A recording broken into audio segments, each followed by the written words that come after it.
হয় রমণীর গুণে।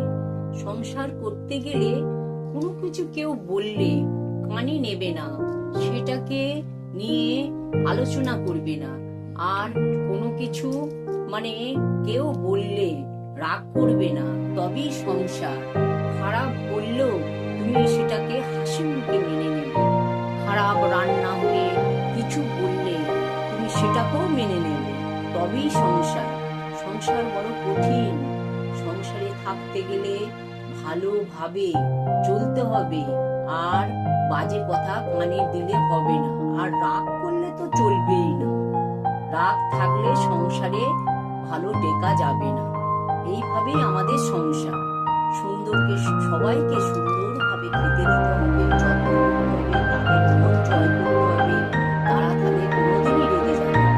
আমাদের হচ্ছে এইটাই স্বপ্ন, যে এইভাবেই আমরা সংসারে চলবো বা কর্তব্য পালন করব, তবেই আমরা সুখী।